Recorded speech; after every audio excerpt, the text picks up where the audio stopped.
Parlons à présent des fausses croyances vis-à-vis de l'hypnose. Alors il faut bien le dire, hein, l'hypnose au jour d'aujourd'hui fait encore peur à beaucoup de gens. Moi je dirais l'hypnose il fait peur à tort, hein. En réalité, quand on a peur de l'hypnose, on n'a pas peur de l'hypnose, on a peur de ce qu'on s'est imaginé de l'hypnose. Parce que quand on a vraiment vécu l'hypnose, on n'a plus peur. Parce qu'on sait vraiment ce que c'est et on se rend bien compte qu'il n'y a rien d'effrayant là-dedans. Voilà. Vous savez, la plupart des gens s'imaginent l'hypnose quand ils voient quelqu'un en train de vivre un état hypnotique avec ce Canadien, la Mesmer, ce fascinateur, la personne est comme ça. Les gens se font un scénario complet de ce que la personne est en train de vivre. Ça n'est que de l'imaginaire, on ne sait pas ce qu'elle vit vraiment. D'accord? Donc la plupart du temps, on n'a pas peur de l'hypnose, on a juste peur de ce qu'on a imaginé d'hypnose. Et oui, voilà.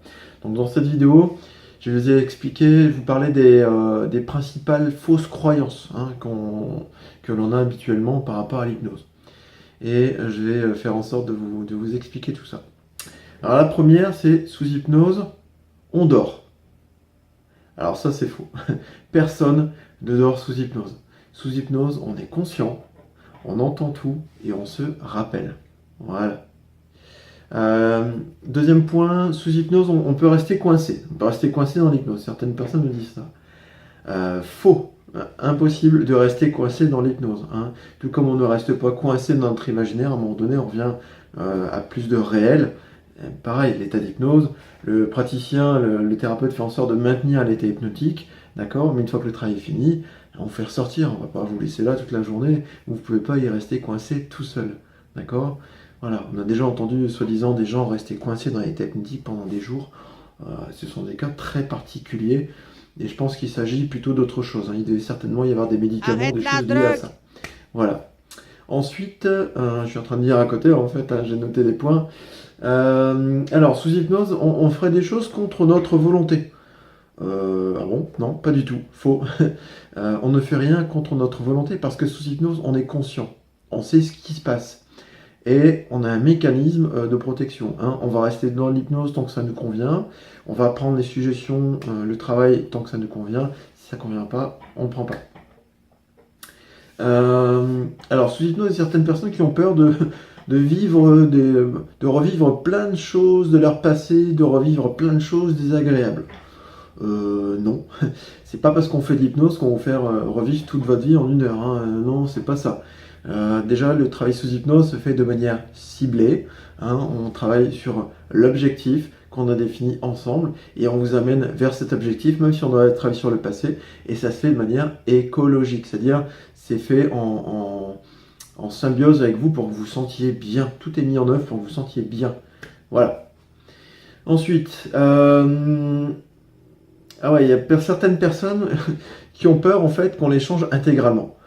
Ah bah non, attendez, on va pas vous changer de la tête aux pieds, hein. On peut pas changer littéralement votre caractère, votre personnalité. Pas du tout. De toute façon, on va pas changer les choses que vous ne voulez pas, je l'ai expliqué avant. Non, vous allez changer les choses qui vous ont aidé à consulter. Oui, effectivement, vous repartirez changer, normal. Sinon, ça vaut pas le coup, hein. Mais vous repartirez changer sur ce qui est important pour vous. L'hypnose peut me forcer à devenir ce que je ne veux pas. Ben non, c'est un peu ce que je disais avant. Non, on ne peut pas devenir ce qu'on veut pas parce que on a des priorités, il y a une partie de nous qui sait très bien ce qu'on veut et on garde ça. Certaines personnes pensent que sous hypnose, on parle et on raconte toute sa vie, notamment des choses qu'on ne voudrait pas dire. Encore une fois, faux. Sous hypnose, déjà on ne vous fait pas systématiquement parler, et comme on est conscient et comme on sait ce qui se passe, s'il y a des choses à dire, on va dire ce qu'on a envie de dire, ou ce qu'on a besoin de dire. Voilà, on n'est pas, il n'y a pas le système de la parole qui se met en route tout seul comme un moulin et on déblatère, non, c'est pas du tout ça, hein. Alors, certaines personnes aussi pensent que sous hypnose, on va leur mettre des choses dans la tête. Oui, d'une certaine manière, vous mettre des bonnes choses, des choses qui sont intéressantes pour vous, mais moi personnellement, c'est pas moi qui vais vous mettre mes choses dans votre tête. Non, je vais vous mettre dans votre esprit, je vais vous aider à faire entrer des choses que vous allez apprendre à voir vous-même en fonction de votre ressenti, des connaissances que vous avez à l'intérieur de vous, de votre imaginaire, de votre créativité. Vous allez apprendre à voir les choses à votre manière, ce qui rend les choses beaucoup plus efficaces aussi, hein. Voilà. Sous hypnose aussi, encore une autre croyance, sous hypnose, on prend de gros risques. Euh, alors je dirais oui. De temps en temps, on perd des gens avec l'hypnose, hein. Moi, j'ai un monsieur qui est décédé la semaine dernière, puis ça faisait très longtemps que c'était pas arrivé. Non, je plaisante, hein. Bien sûr que non. Sous hypnose, il n'y a aucun danger, hein. Sous hypnose, on est dans un état, on est plongé dans notre imaginaire, et c'est un état mental, hein. Il n'y a rien de dangereux à ça. Voilà. J'espère que j'ai répondu aux principales questions que vous pouviez vous poser, et je vous dis à très vite.